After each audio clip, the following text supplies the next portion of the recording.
ಹೇಳಿ ಏನ್ ವಿಷಯ ಅಂತ. ನನ್ನ ಹತ್ರ ಮಾತಾಡೋದಕ್ಕೆ ನೀವೇನು ಸಂಕೋಚ ಪಡ್ಬೇಕಾಗಿಲ್ಲ. ಬೆಳಗ್ಗೆ ರಾಧಾ ಮಾತಾಡಿದ್ದೆ ನಾನು ಕೇಳಿದೆ. ನನ್ನ ತಂದೆನೂ ಹೀಗೆ ನನ್ನ ಗ್ರಹಗತಿ ಚೆನ್ನಾಗಿಲ್ಲ ಅಂತ ಏನೇನೋ ಪೂಜೆ ಮಾಡಿಸಿದ್ರು. ನನಗ್ ದೆವ್ವ ಹಿಡ್ದಿದೆ ಅಂತ ಮಂತ್ರವಾದಿನ ಕರೆಸಿ ನಾನಾ ತಪ್ಪವರೆಗೂ ಬೇವಿನ ಸೊಪ್ಪಿನಲ್ಲಿ ಹೊಡ್ಸಿದ್ರು. ನನಗಾದ ಹಿಂಸೆ ನೋಡ್ಲಾರ್ದೆ ನನ್ನ ತಂದೆ ಕಣ್ಮುಚ್ಕೊಂಡ್ರು. ಅವ್ರ ಸಾವ್ಗೆ ನಾನೇ ಕಾರಣ. ಇದೆಲ್ಲ ನಿಮ್ಮ ಭ್ರಮೆ. ನನ್ ರೋಗ ವಾಸಿ ಆಗಲ್ಲ. ನನ್ನಿಂದ ಸುಮ್ನೆ ನಿಮ್ಗೆಲ್ಲ ತೊಂದ್ರೆ. ಕಾಯಿಲೆ ವಾಸಿ ಆಗುತ್ತೆ ಇಲ್ಲ ಅಂತ ಹೇಳ್ಬೇಕಾದವರು ಡಾಕ್ಟರು, ಪೇಷಂಟ್ ಅಲ್ಲ. ನೋಡಿ, ನೀವು ಹೋಗಿ ರೆಸ್ಟ್ ತಗೊಳ್ಳಿ, ಯೋಚನೆ ಮಾಡ್ಬೇಡಿ, ಹೋಗಿ.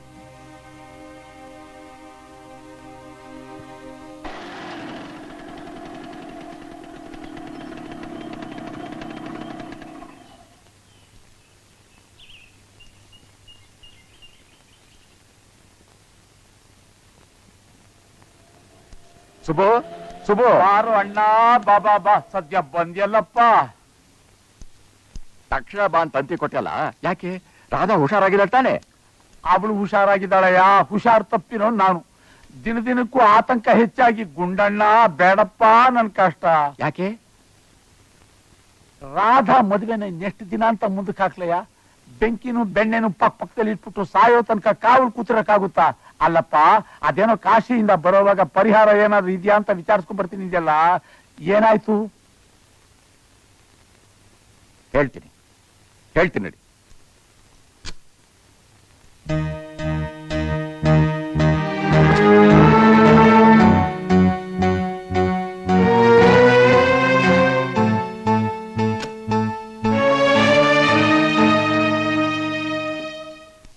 ಗುಂಡಣ್ಣ, ಈ ವಿಷಯನ ರಾಧಂಗೆ ಹೇಗೆ ಹೇಳುದು?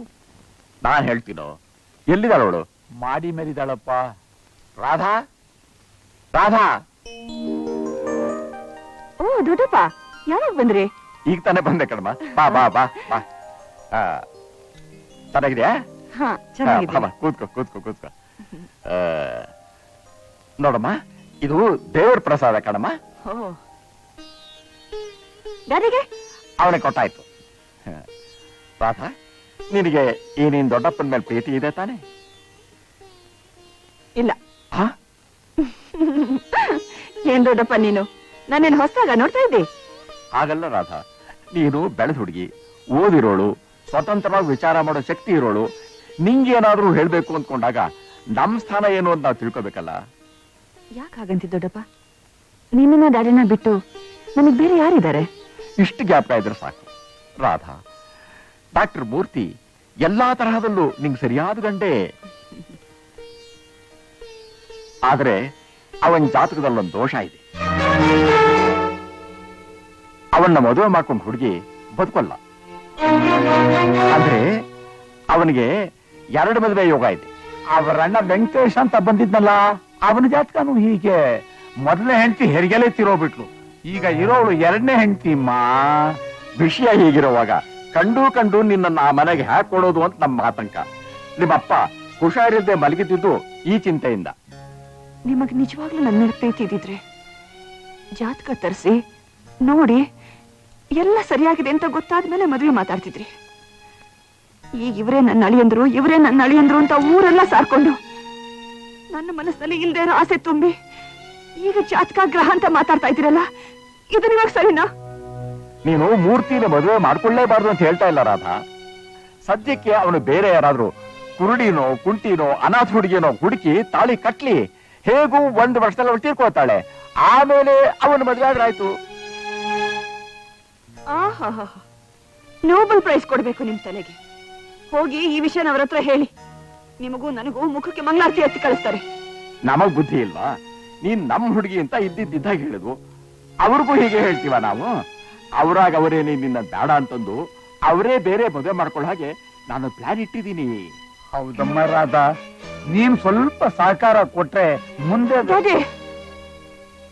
ಜಾತಕ ಮನುಷ್ಯ ಬರೆಯೋದು, ಹಣೆ ಬರಹ ದೇವ್ರು ಬರೆಯೋದು. ದೇವ್ರ ಮೇಲೆ ನಿಮಗ್ ನಂಬಿಕೆ ಇದ್ರಿ ಜಾತಕನ ದೊಡ್ಡಪ್ಪನ ಹತ್ರ ಬಿಟ್ಟು ಆಗಿದ್ದಾಗ್ಲಿಂದ ನನ್ನ ಮದುವೆ ಮಾಡಿ.